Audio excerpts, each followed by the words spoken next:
మాట్లాడుకుందామని జరిగిన సంఘటన పోలీసులు విచారిస్తున్నారు.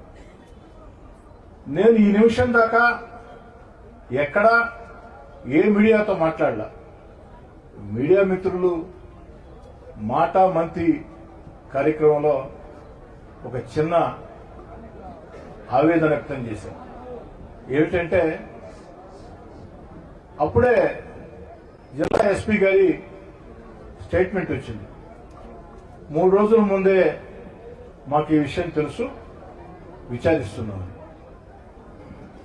నేనెందుకు ఆవేదన వ్యక్తం చేశానంటే, బాధ వ్యక్తం చేశానంటే, 3 రోజుల ముందు ఈ వీడియో రూరల్ ఎమ్మెల్యేని చంపేస్తే డబ్బే డబ్బు చంపేద్దాం, రేపు ఉదయం మాట్లాడుకుందాం.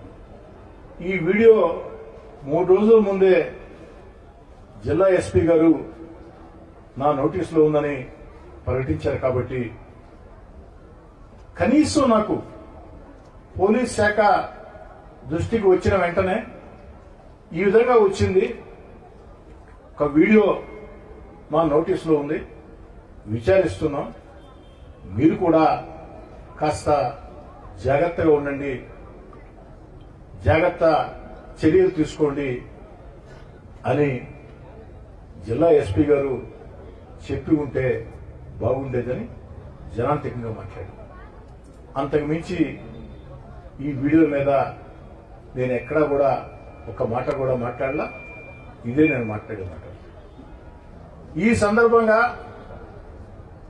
ఒక తెలుగుదేశం పార్టీ శాసనసభ్యుడిగా అనేదానికంటే ఒక పౌరుడిగా నేను అడుగుతున్న పోలీస్ శాఖని, రౌడీ షీటర్లు, నేర చరిత్ర కలిగిన వ్యక్తులు మాట్లాడిన వీడియోలో రూరల్ ఎమ్మెల్యేని చంపేస్తే డబ్బే డబ్బు అన్నారు కదా, ఆ డబ్బు వారికి ఎవరిస్తామని చెప్పారు.